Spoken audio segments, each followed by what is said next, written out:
मानव पर्यावरण अन्योन्य क्रिया उष्णकटिबंधीय एवं उपोष्ण प्रदेश।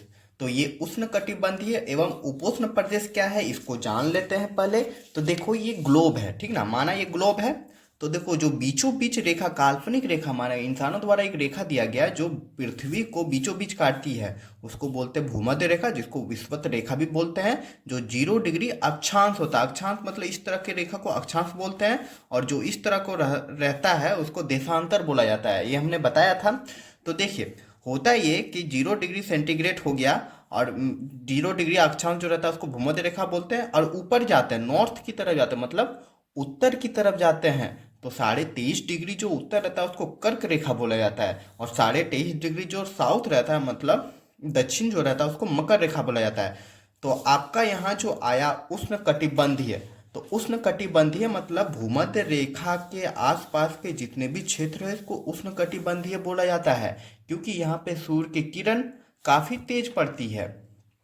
और जो लिखा हुआ उपोष्ण प्रदेश, उपोष्ण प्रदेश मतलब कर्क रेखा जो है और मकर रेखा है, इसके आसपास के जो प्रदेश है जितने भी, इसी को ही बोलते हैं उपोष्ण प्रदेश।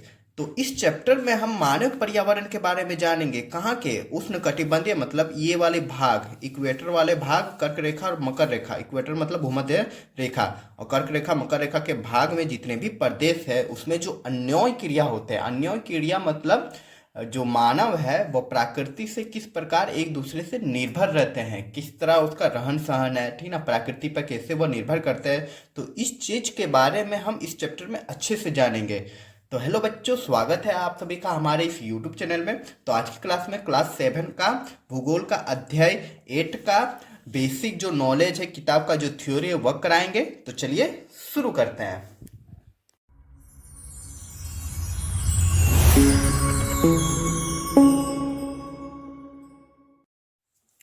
मानव और पर्यावरण के बीच अन्योन्यश्रित संबंध है। मतलब मानव और पर्यावरण, मानव और जंगल, पेड़ पौधे, ये सब आपके पर्यावरण में ही आता है, ठीक ना, नदी तालाब। तो ये मानव और प्रकृति या पर्यावरण एक दूसरे पर आश्रित होते हैं, तो उसी को ही बोलते हैं अन्योन्यश्रित संबंध है, ठीक ना। तो प्राचीन काल से ही मानव और पर्यावरण के बीच, पर्यावरण एक दूसरे को प्रभावित करते रहे हैं। पर्यावरण हो गया या मानव हो गया, ये एक दूसरे को प्रभावित करते रहे हैं। कैसे? चले देखते हैं कि प्राकृतिक तत्व में जो पर्यावरण को प्रभावित करते हैं, ठीक ना, तो प्राकृतिक तत्व में कौन सा तत्व आ गया? एक वर्षा हो गया, तापमान हो गया। देखो वर्षा होने से भी प्रभावित होती है, तापमान से भी। प्राकृतिक वनस्पति, उच्चावच, ये उच्चावच मतलब होता है जो पृथ्वी रहती है वो हमेशा ऊंचा नीचा रहता है, कहीं पहाड़, कहीं खाई, कहीं पे समतल पठार, ठीक ना, तो इसी को ही बोलते हैं उच्चावच। तथा मानवीय तत्व, मानवीय तत्व जो प्रभावित करते हैं उसमें क्या आ जाता है? भाषा आ जाता है। हर क्षेत्र का अलग अलग भाषा होता है। भारत में ही ले लीजिए तो हर जगह जाएंगे तो फिर अलग अलग भाषा है यहाँ पे। खान पान में भी धर्म, आस्था, वस्त्र इत्यादि सम्मिलित किए जाते हैं, तो ये सब प्रभावित करते हैं। देखो पर्यावरण में क्या क्या जाने, प्राकृतिक तत्व में वर्षा, तापमान, प्राकृतिक वनस्पति, ऊंचा वच, और मानव जो रहता है वो क्या हो जाता है? भाषा, खान पान, धर्म, ये सब प्रभावित करते हैं, ठीक ना। तो मानव की मूल आवश्यकताएं कौन सी होती है? एक भोजन होती है, वस्त्र एवं आवास पर्यावरण को क्या करते हैं? प्रभावित करते हैं। विभिन्न प्रदेशों के मानवीय अधिवास, वस्त्र और भोजन में स्पष्ट अंतर दिखाई देते हैं, ठीक ना। विभिन्न प्रदेशों में, अलग अलग प्रदेश जब हम जाएंगे तो वहाँ का आवास में हो गया, वस्त्र हो गया, भोजन हो गया, साफ तौर पे अलग अलग दिखेगा। ठंडा प्रदेश में ज़्यादा अलग मिलेगा और गर्म प्रदेश की तुलना में। क्योंकि क्योंकि खान पान, वस्त्र और गृह निर्माण पर्यावरण पर निर्भर करता है, ठीक ना। ऐसे पर्यावरण जिसके अंतर्गत प्राकृतिक और मानव तत्वों को समानता पाई जाती है, प्राकृतिक प्रदेश कहलाते हैं। समझ में आ रहा है कि ऐसा पर्यावरण जिसके अंतर्गत प्राकृतिक और मानवीय तत्व समानता पाई जाती है, ठीक ना, तत्वों की समानता पाई जाती है, प्राकृतिक प्रदेश कहलाता है। इस प्राकृतिक प्रदेश दूसरे प्राकृतिक प्रदेश से सदैव क्या होते हैं? भिन्न होते हैं। एक प्राकृतिक प्रदेश जो रहता है वह दूसरे प्राकृतिक प्रदेश से सामान्यतः भिन्न होती है, ठीक ना। आप गर्म क्षेत्र में जाएं या फिर ठंडा क्षेत्र में जाएं, दोनों की जगह के वस्त्र में अलग होती है, और खान पान में और का घर में भी अलग होती है। तो आगे है कि अध्याय 8, 9 और 10 में आप विश्व के विभिन्न प्राकृतिक प्रदेशों के निवासियों के जीवन की क्रियाकलाप के बारे में जानेंगे। तो उसमें हम जानेंगे, चले आगे जानते हैं। तो आगे है अमेजोन बेसिन में जीवन।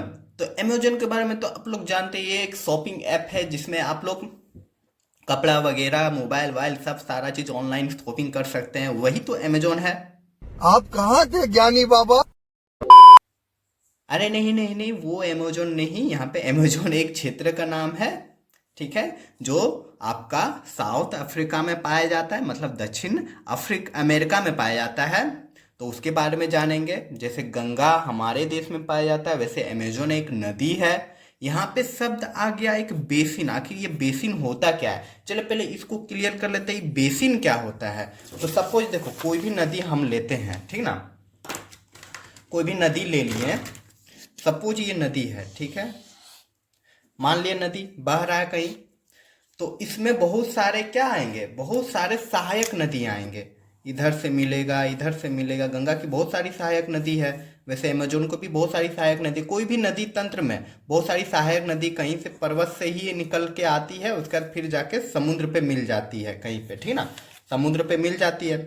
तो इस नदी तंत्र द्वारा जो क्षेत्र आपका बना, यहाँ से यहाँ तक जो क्षेत्र बना नदी के आसपास, ठीक है, ये पूरा नदी है और सहायक नदियां ये सब हुआ, और इसके आसपास जो क्षेत्र है इसी को ही बोला जाता है नदी बेसिन, ठीक ना, नदी बेसिन। तो यहाँ अब हम लोग समझ गए हैं कि बेसिन किसे कहा जाता है। तो नदी के आसपास के क्षेत्र को बेसिन कहा जाता है। तो अब हम लोग जानेंगे अमेजोन बेसिन के बारे में, ठीक ना। अमेजोन एक नदी है जो आपका दक्षिण अफ्रीका में अमेरिका में पाया जाता है। उसी के बारे में जानेंगे कि वहाँ के लोगों की जीवन शैली कैसी है और प्राकृतिक वहाँ की कैसी है। तो चलिए जानते हैं।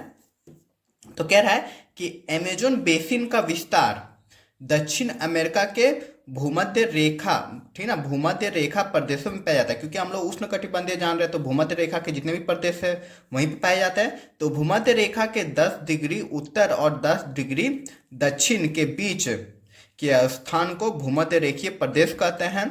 तो हमने भूमध्य रेखा के बारे में बताया था, अभी फिर से देख लेते हैं। तो ये आपका रहा भूमध्य रेखा, आपका भारत कर्क रेखा में यहाँ पे है और दक्षिण अफ्रीका इस जगह पे है, ठीक ना।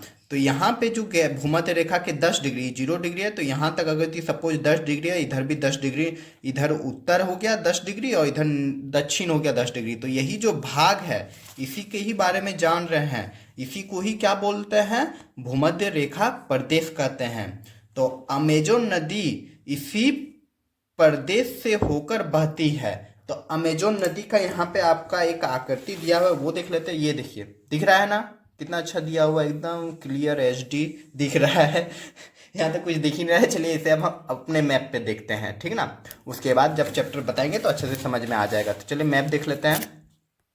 तो बच्चों ये आप लोग को दिख रहा होगा कि ये आपका पूरा वर्ल्ड मैप है। ये देखो इंडिया है, ये एशिया, यूरोप, अफ्रीका हो गया, ये ऑस्ट्रेलिया हो गया, ये देखो साउथ अमेरिका, इसी में यही जो भाग है, ठीक ना, इसी में ही आपका अमेजोन नदी आपको दिख रहा होगा। यहाँ पे अमेजोन नदी देखो लिखा हुआ है इस जगह पे, अमेजोन नदी। चलिए इसके बड़ा कर लेते हैं, आप लोग को स्क्रीन के सामने आपको दिख ही रहा होगा अभी एक नदी, अमेजोन नदी। अमेजोन बेसिन जो है आपका, जो गहरे कलर पीला कलर में है, वही आपका अमेजोन बेसिन का भाग है। और जो नदी गया हुआ है इसी के बारे में आप जानेंगे कि इसके आसपास में क्या है। ये साउथ अफ्रीका है और ये नॉर्थ अमेरिका है, ठीक ना।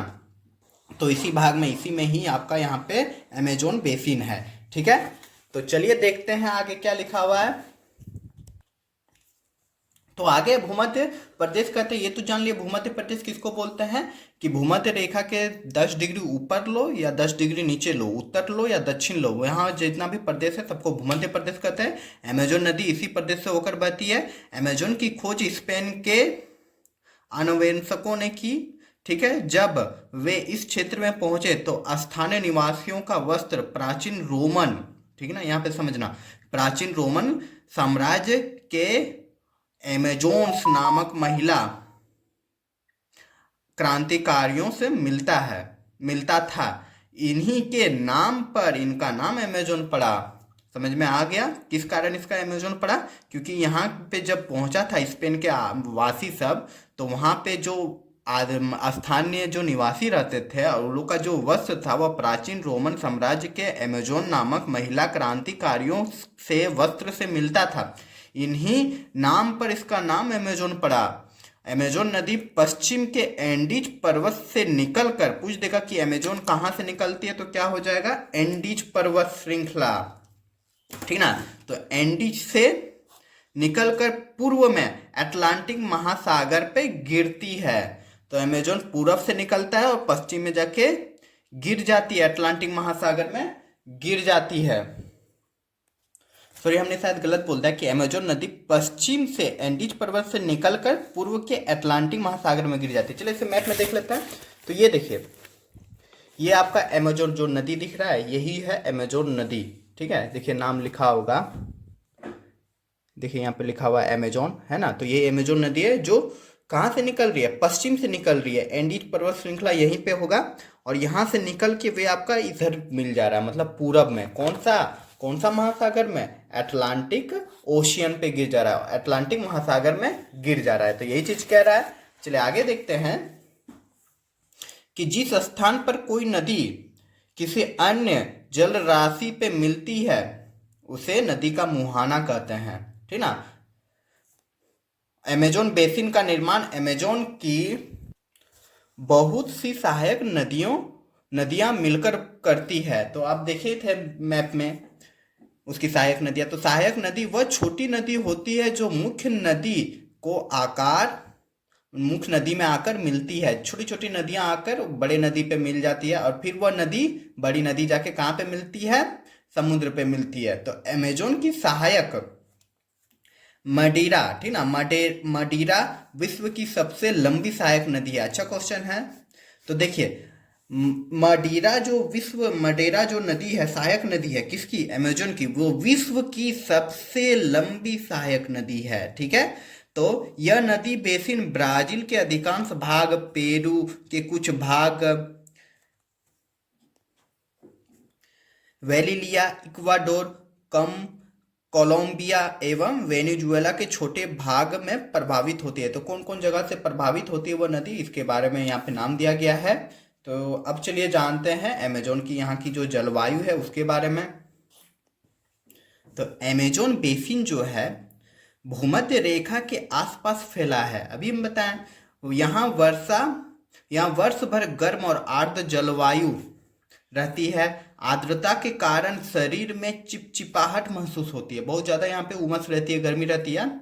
यहाँ प्रतिदिन दोपहर के बाद संवहनी वर्षा होती है। दिन का तापमान उच्च और रात का कम होता है, लेकिन आर्द्रता वैसी ही बनी रहती है। मतलब आर्द्रता मतलब वायु में जल वाष्प का मिलना, जितना मात्रा में मिलता है वही उसका आर्द्रता होता है। तो वर्ष भर एक समान मौसम रहने के कारण जलवायु परिवर्तन की स्थिति नहीं पाई जाती है। कुछ विद्वान यहाँ की रात को शीत ऋतु कहते हैं।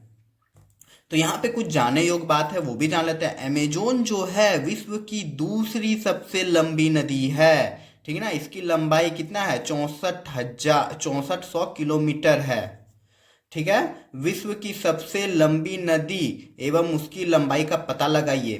तो आप लोग बताइएगा कमेंट में जरूर कि विश्व की सबसे लंबी नदी कौन सी है और कितनी है, ठीक है।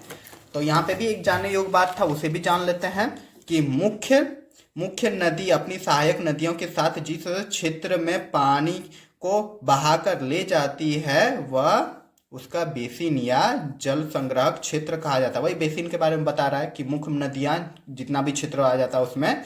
तो अमेजोन बेसिन विश्व की सबसे बड़ी नदी बेसिन है, ये भी आप लोग जान लिए।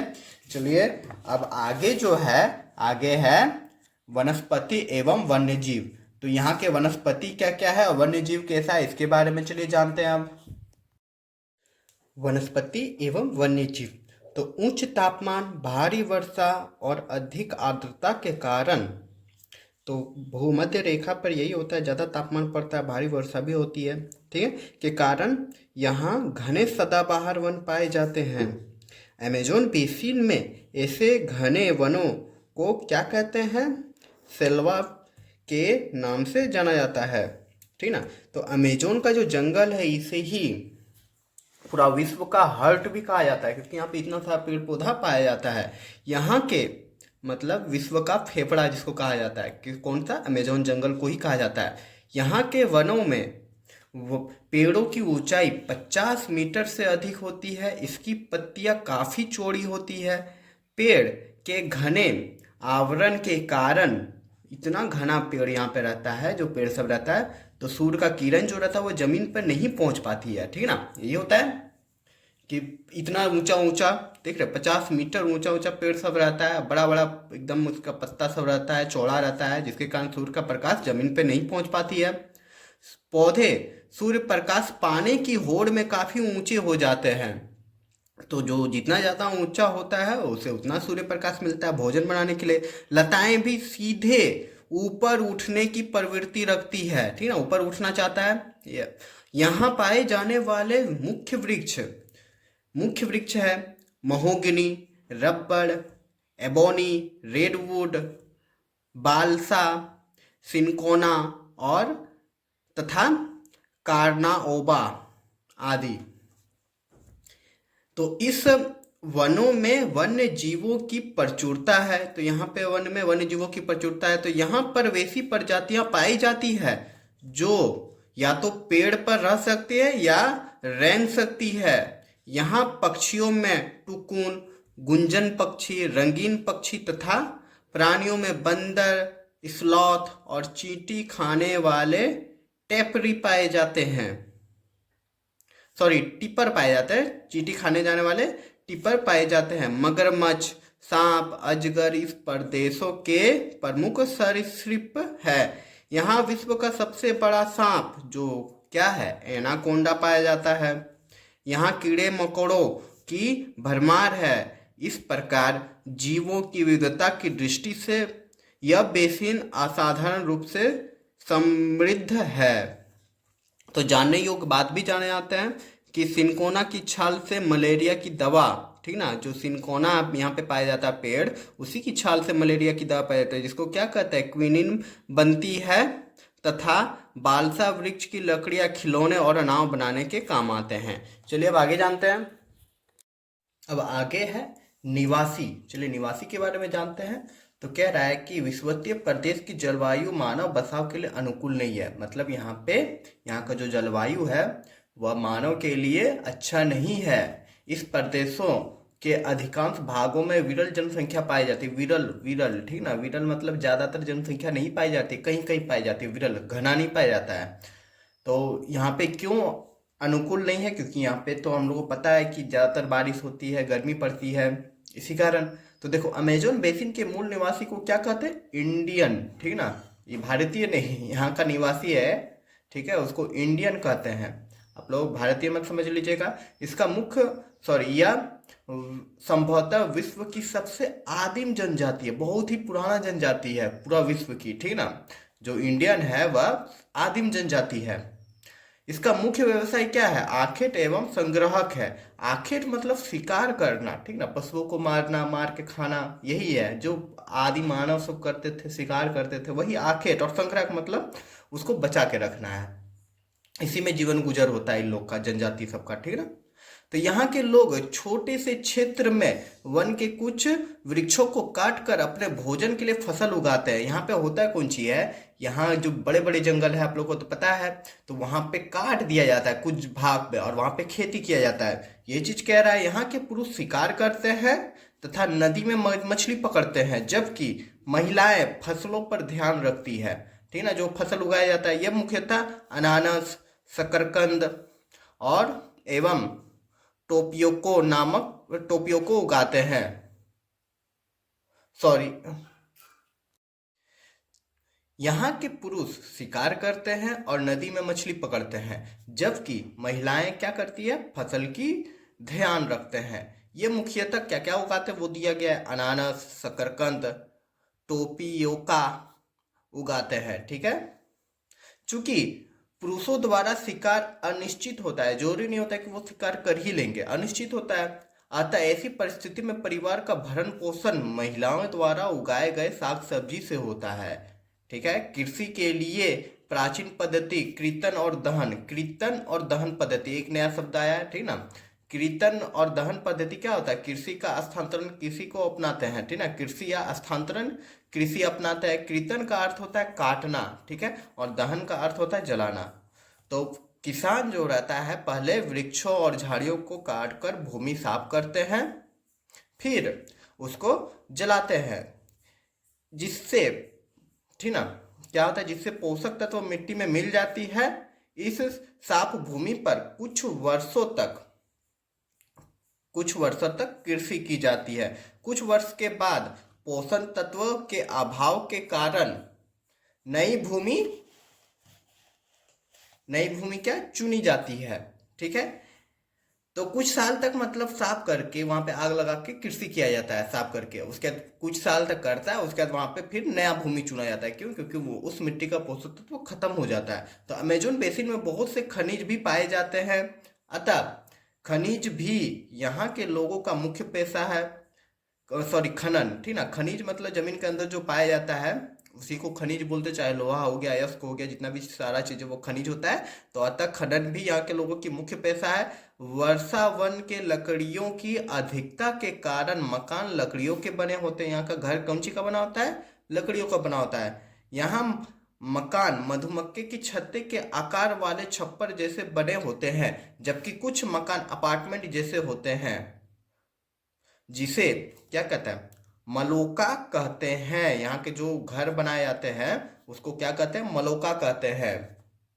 इसकी छत तीव्र ढाल वाली होती है। अब आगे जानते हैं कि वर्तमान समय में, मतलब अभी के समय में, अमेजोन बेसिन के लोगों के जीवन धीरे धीरे क्या हो रहा है? बदल रहा है। अब पुराने जमाने वाला जो आदि मानव जैसा है वैसा तो रहता नहीं होगा, धीरे धीरे तो विकास होता ही है, ठीक है। तो पुराने समय में वन के अंदर पहुंचने के लिए नदी ही एकमात्र उपाय थी, और 1970 में ट्रांस अमेजन महामार्ग, तो ट्रांस अमेजन महामार्ग बनाने के बाद, मतलब रास्ता वहां पे बनाने के बाद, इसके अंतर्गत आंतरिक भागों तक पहुंचना क्या होता है? सरल हुई, ठीक है। ये जो मार्ग बना, कौन सा मार्ग? ट्रांस अमेजन महामार्ग। इसके कारण ये बन गया कब? 1917 में। तो इसके कारण अमेजोन के आंतरिक भागों में पहुंचना सरल हुई। अनेक स्थानों पर तो हवाई जहाज और हेलीकॉप्टर से पहुंचाया जाता है। विकास की प्रक्रिया के कारण मूल आबादी को स्थानांतरित तो होना पड़ा, ठीक ना। विकास के कारण ही एक जगह से दूसरे जगह आदमी लोग को जाना पड़ा, प्रक्रिया के कारण।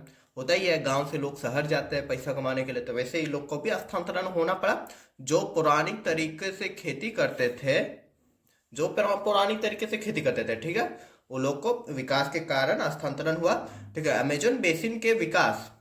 अमेजोन बेसिन में विकास की प्रक्रिया के कारण धीरे धीरे जैविक विविधता एवं वर्षा की कमी आ गई। अब विकास हुआ, पेड़ की कटाई हुई, तो वहां पे वर्षा की कमी तो आएगा ही। जैविक विविधता जो था, मतलब जैविक विविधता मतलब विभिन्न प्रकार के जीव जंतु जो पाए जाते हैं, सब परस्पर एक दूसरे पर निर्भर रहते हैं ना, तो सबकी भी कमी आ गई।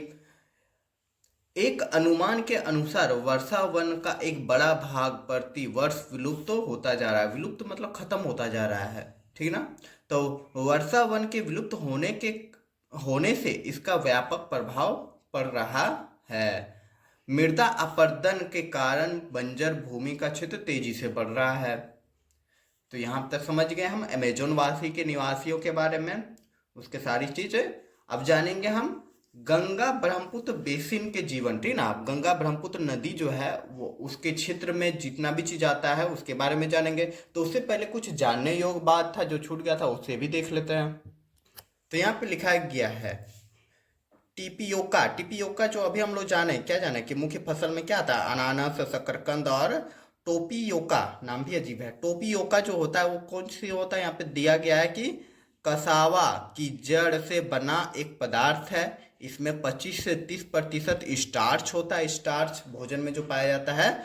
दक्षिण भारत में इसकी खेती, ठीक ना, दक्षिण भारत मतलब केरल तरफ, तमिलनाडु तरफ, दक्षिण भारत में इसकी खेती विस्तृत रूप से होती है। साबूदाना टिपियोका स्टार्च से भी बनाया जाता है। साबूदाना जो बनता है वह टिपियोका स्टार्च से बनाया जाता है। अब समझ में आ गया होगा। साबूदाना तो आप लोग खाए ही होंगे। वो जो बनता है कौन सा फसल से बनता है? टिपियोका के स्टार्च से, ठीक है। तो और एक जानने योग्य बात है वो भी देख लेते हैं। इसमें कह रहा है कि ब्राजील में स्थानांतरित कृषि को रोक्का कहा जाता है। क्या कहा जाता है? रोक्का। क्लियर? पूछ दे क्वेश्चन कि ब्राजील के स्थानांतरित कृषि को क्या कहा जाता है, तो रोक्का कहते हैं। और यही सब जो क्वेश्चन रहता है ये आपका पूछा जाता है कब? जब आप लोग बड़े हो जाते हैं, मतलब ग्रेजुएशन या फिर मैट्रिक पास कर जाते हैं, तो आप लोग कोई भी एग्जाम फॉर्म भर सकते हैं कंपटीशन का, जैसे रेलवे, पुलिस। तो इस सब में ये यही सब क्वेश्चन पूछा जाता है, इसीलिए अच्छे से पढ़ना बहुत जरूरी है। अभी लग रहा है कि काम नहीं देगा, लेकिन काम देगा फ्यूचर में आपके।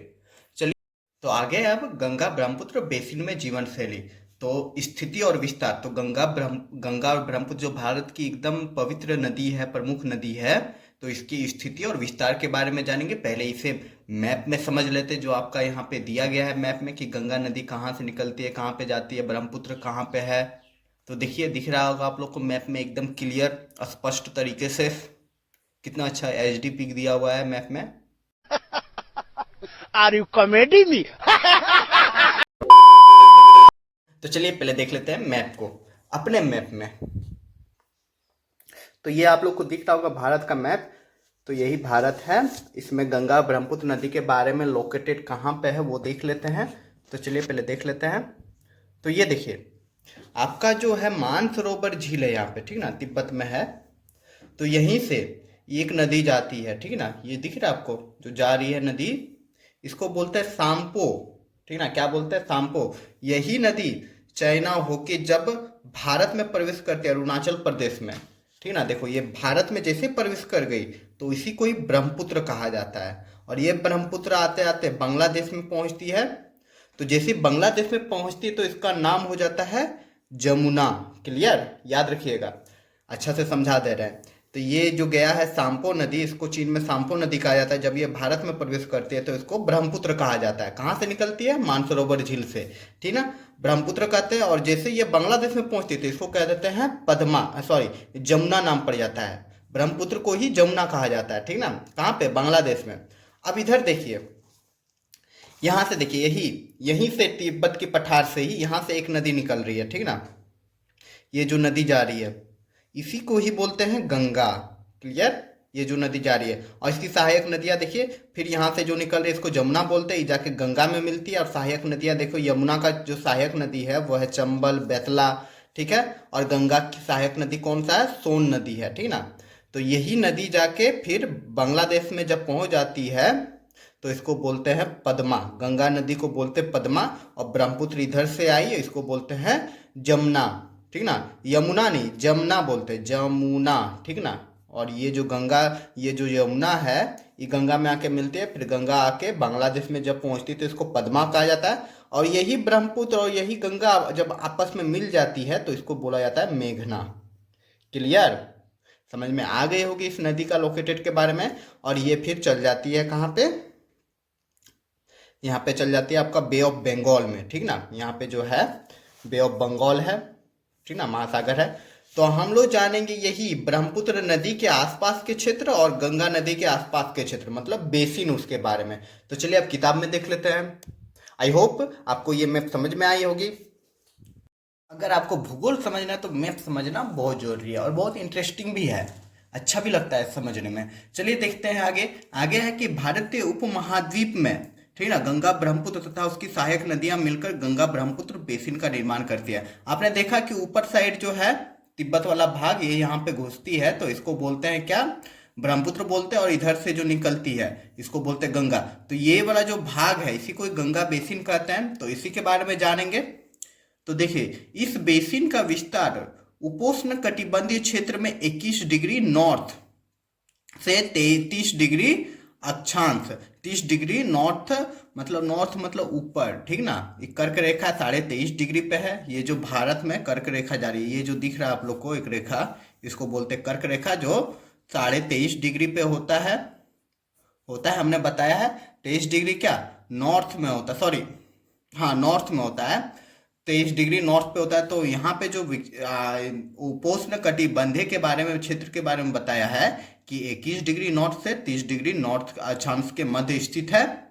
घाघरा, सोन, चंबल, गंडक, कोसी, यमुना जैसी गंगा की एक दिहांग, बूढ़ी दिहांग, लोहित, दिबांग इत्यादि ब्रह्मपुत्र की सहायक नदियां हैं। तो यहाँ पे देखिए सहायक नदियां के बारे में दिया है, बहुत अच्छा सा है।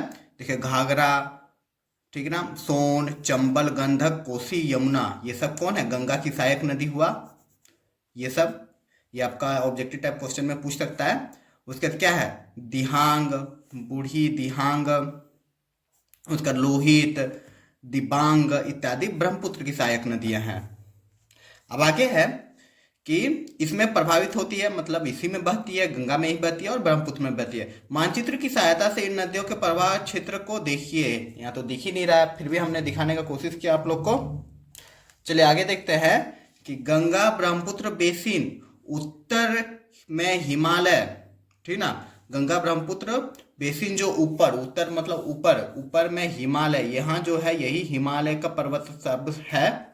उत्तर में हिमालय, दक्षिण में प्रायद्वीपीय पठार और पश्चिम में, ठीक है, दक्षिण में प्रायद्वीपीय पठार, मतलब ये जो पठार है इसको प्रायद्वीपीय पठार बोलते हैं। यहाँ पे पठार है बहुत सारा, ठीक ना, बीच में, ठीक है। और फिर पश्चिम में दिल्ली और उच्च भूमि, और पूरब में बंगाल की खाड़ी के बीच विस्तृत है। ये यही वाला भाग पूरा पूरा कि यहां से यहां तक विस्तृत है, ठीक है। हिमालय के गिरपात तथा सुंदरवन डेल्टा इस बेसिन का मुख्य विशेषता है। हिमालय में जो गिरिपात है, गिरिपाद और सुंदरवन जो डेल्टा है बेसिन का मुख्य विशेषता है। मैदानी क्षेत्र में अनेक चाप झीलें, मतलब गोखुर झील पाई जाती है। चाप झीलें पाई जाती है, गोखुर झील पाई जाती है। अब चलिए जानते हैं इसका जलवायु के बारे में। तो जलवायु देख लेते हैं। तो यहाँ की जलवायु मानसूनी है। इस बेसिन में मानसून काल कब आता है? मध्य जून से मध्य सितंबर तक होता है। यह वर्षा काल है। ग्रीष्म ऋतु मतलब गर्म तथा आर्द्र तथा शीत ऋतु ठंडी तथा शुष्क होती है, ठीक है ना। ग्रीष्म ऋतु में गर्म होता है और आर्द्र होता है, तो सबको पता है, और शीत ऋतु में ठंड और शुष्क होती है। ब्रह्मपुत्र नदी बेसिन विश्व का सर्वाधिक वर्षा वाले क्षेत्र में से एक है, ठीक है ना। ब्रह्मपुत्र जो नदी है वह सर्वाधिक वर्षा वाला क्षेत्र है, यहाँ पे ज्यादातर वर्षा होती है, ये चीज का है। तो आगे हम जानेंगे वनस्पति एवं वन्य जीवन। तो गंगा और ब्रह्मपुत्र बेसिन के जो वनस्पति और वन्य जीवन है उसको जानेंगे। तो उससे पहले एक जानने योग्य बात है वो जान लेते हैं कि गंगा के मीठे पानी में, मतलब जल में, एक विशेष प्रकार की डॉल्फिन पाई जाती है, ठीक ना। गंगा नदी में एक डॉल्फिन पाई जाती है जिसे स्थानीय भाषा में सुसु, वो सुसु नहीं थी जो आप लोग सोच रहे हैं, सुसु, ठीक ना, अथवा अंधी डॉल्फिन कहा जाता है। सुसु की उपस्थिति से जल की शुद्धता का पता चलता है। अगर यदि वही गंगा की नदी में वो डॉल्फिन पाया जाता है, वही अंधी डॉल्फिन, तो समझ आ जाता है कि वह नदी जो है, गंगा नदी, बहुत ही शुद्ध है, उसकी शुद्धता की पता करता है, ठीक ना। तो आगे है कि गंगा ब्रह्मपुत्र बेसिन में भू आकृतियों के अनुसार वनस्पति में भी विभिन्नता पाई जाती है। कैसे? चलो देखते हैं कि मैदानों में सागवान, शीशम, पीपल के साथ उष्णकटिबंधीय पर्णपाती पेड़ भी पाए जाते हैं। ब्रह्मपुत्र के मैदानी क्षेत्र में बांस, झुरमुट पाए जाते हैं। डेल्टा क्षेत्र मैनग्रोवा वनों से ढका है। यहाँ सुंदरी, बांस, बेंत मुख्य वनस्पति है। उत्तराखंड, सिक्किम एवं अरुणाचल प्रदेश की ठंडी जलवायु एवं तीव्र ढाल वाले भागों में चीड़, देवदार एवं फर जैसे शंकुधारी वृक्ष या पेड़ पाए जाते हैं। क्लियर? चलो आगे देखते हैं अब। तो आगे है कि गंगा ब्रह्मपुत्र बेसिन में विभिन्न प्रकार के वन्यजीव पाए जाते हैं। तो इनमें कौन कौन सा पाया जाता है? इनमें हाथी, बाघ, हिरन, बंदर सामान्य रूप से पाए जाने वाले जीव हैं। एक सिंग वाला गेंडा ब्रह्मपुत्र के मैदान में पाए जाते हैं। डेल्टा क्षेत्र में, जो डेल्टा क्षेत्र आ जाता है वहां पे क्या पाया जाता है? बंगाल टाइगर, मगरमच्छ, घड़ियाल पाए जाते हैं। अब चलिए जानते हैं आगे निवासी के बारे में, ठीक ना। तो देखिए निवासी क्या है कि जनसंख्या की वितरण में पर्यावरण की मुख्य भूमिका होती है। इस बेसिन में विभिन्न प्रकार की स्थलकृतियां हैं। तीव्र ढाल, वाले पर्वतीय क्षेत्र में प्रतिकूल परिस्थितियां रहते हैं, जहां पे ऊंची ऊंची ढाल वाले पर्वत क्षेत्र रहते हैं, चोटी टाइप, तो वहां पे क्या होता है, प्रतिकूल रहता है, प्रतिकूल परिस्थितियां रहते हैं उस क्षेत्र में। प्रतिकूल मतलब अनुकूल नहीं रहता, प्रतिकूल रहता, उल्टा रहता, ठीक ना, वहां पे रहना थोड़ा मुश्किल होता है। चलिए आगे देख लेते हैं। आगे है कि प्रतिकूल परिस्थितियां रहने के कारण कम लोग रहते हैं। प्रतिकूल परिस्थिति है इसलिए वहां पे कम लोग रहते हैं, जबकि मैदानी प्रदेशों में अनुकूल परिस्थितियां, ठीक ना, अनुकूल परिस्थितियां रहती है, तो यहाँ पे जाहिर सी बात है यहाँ पे लोग रहेंगे। यथा कृषि, पर्यावरण, परिवहन, पेयजल, उपजाऊ मिट्टी आदि के कारण सघन जनसंख्या पाई जाती है, मतलब काफी ज्यादा जनसंख्या पाई जाती है। मैदानी प्रदेशों में उपजाऊ मिट्टी, सिंचाई एवं समतल भूमि के कारण कृषि कार्य की बहुलता है, ठीक ना। तो मैदानी प्रदेशों में क्या होता है, उपजाऊ मिट्टी रहती है, सिंचाई एवं समतल भूमि के कारण यहाँ पे कृषि कार्य को ज्यादा बढ़ावा दिया गया, मतलब ज्यादा पाया जाता है। धान यहाँ की मुख्य फसल है, क्योंकि धान की फसल के लिए पर्याप्त जल की आवश्यकता होती है। मुख्य फसल है क्योंकि यह मैदानी भाग में है, मतलब नदी के तट के बल्ब भाग में है, तो वहां नदी से तो मिल जाता होगा पानी लोग का, ठीक है। या उसी क्षेत्र में उगाए जाते हैं जहां वर्षा अधिक होती है। यहाँ उगाए जाने वाले अन्य फसलों में कौन कौन सा है, गेहूं है, ज्वार, बाजरा, चना एवं मक्का है, ठीक है। गन्ना और जूट जैसी फसलें भी उगाई जाती है। मैदान के कुछ भाग में केले, आम, अमरूद और लीची के बागान पाए जाते हैं। चलिए आगे देखते हैं अब। बिहार के भागलपुर एवं असम के कुछ भागों में सिल्क के कीड़े का संवर्धन कर सिल्क का उत्पादन किया जाता है, ठीक ना। सिल्क कीड़ों को उपयोग किया जाता है सिल्क का उत्पादन के लिए। मंद ढाल वाले पर्वत एवं पहाड़ियों पर सीढ़ी नुमा कृषि कर फसलें उगाई जाती है। सीढ़ी जैसा कृषि किया जाता है, ठीक ना, सीढ़ी जैसे आकृति रहते हैं उसी तरह फसल किया जाता है। क्यों? क्योंकि वह पहाड़ी क्षेत्र में है। तो देखो, पश्चिम बंगाल और असम में चाय के बागान पाए जाते हैं। नदी के साफ जल, झील एवं बंगाल की खाड़ी में प्रचुर मात्रा में जलीय जीव पाए जाते हैं, जिसमें क्या होता है, रेहू, कतला, हिसला, ये सब मछली के प्रकार है, ठीक ना। रेहू, कतला, हिसला मछली यहाँ की लोकप्रिय प्रजातियां हैं, ठीक ना। मछली, चावल इस क्षेत्र में रहने वाले लोगों का मुख्य आहार है। आगे है कि गंगा ब्रह्मपुत्र बेसिन घने बांस क्षेत्र है। यहाँ कई बड़े कस्बे एवं शहर स्थित है। पटना, इलाहाबाद, कानपुर, वाराणसी जैसे 10 लाख से अधिक आबादी वाले शहर गंगा के तट पर स्थित है एवं जनसंख्या घनत्व भी काफी है। यहाँ स्थित उद्योग एवं शहरों का अपशिष्ट जल बहकर नदी में जाता है। ज्यादा बसा हुआ स्थल है, तो यहाँ का जो कचरा सब रहता है वो कहाँ जाता है, सब नदी में जाता है, जिससे नदी क्या होती है, प्रदूषित हो रही है। चलिए आगे देखते हैं अब। यहाँ यातायात एवं सुविकसित तंत्र उपलब्ध है। गंगा ब्रह्मपुत्र बेसिन में यातायात के सभी साधन सुविकसित है। मैदानी इलाकों में सड़क एवं रेल मार्ग यातायात का प्रमुख साधन है। नदी के तटीय क्षेत्र में जल मार्ग एक प्रभावशाली माध्यम है। कलकत्ता हुगली नदी पर स्थित एक महत्वपूर्ण बंदरगाह है। मैदानी क्षेत्र में कई बड़े हवाई पट्टन स्थित है, मतलब हवाई जहाज भी स्थित है, मतलब हवाई पट्टन मतलब हवाई अड्डा, एयरपोर्ट जिसको कहते हैं। तो पर्यटन इस प्रदेश की एक महत्वपूर्ण व्यावसायिक क्रिया है। पटना का गोलघर, आगरा का ताजमहल, गया का बौद्ध स्तूप, लखनऊ का इमामबाड़ा, गंगा यमुना के संगम पर स्थित इलाहाबाद, असम में काजीरंगा और मानस वन्यजीव अभयारण्य, बिहार के बेगूसराय के कंवर झील पक्षी अभयारण्य एवं अरुणाचल प्रदेश की विशिष्ट जनजातीय सांस्कृतिक जैसी कई दार्शनिक स्थल इस बेसिन में है, ठीक ना। ये गंगा जमुना, गंगा और ब्रह्मपुत्र के बेसिन में स्थित है ये सारा चीज, ठीक है। तो ये देखो, बोध गया का स्तूप दिया गया है। आगे यहाँ पे दिया गया है पटना का गोलघर और आगरा का ताजमहल। तो यहाँ पे चैप्टर समाप्त होता है। तो अब बच गया इसका क्वेश्चन आंसर, तो जिसे हम नेक्स्ट वीडियो में करा देंगे। उम्मीद करूंगा वीडियो आपके लिए इंफॉर्मेटिव रही होगी। खत्म। Bye bye, tata, goodbye. गया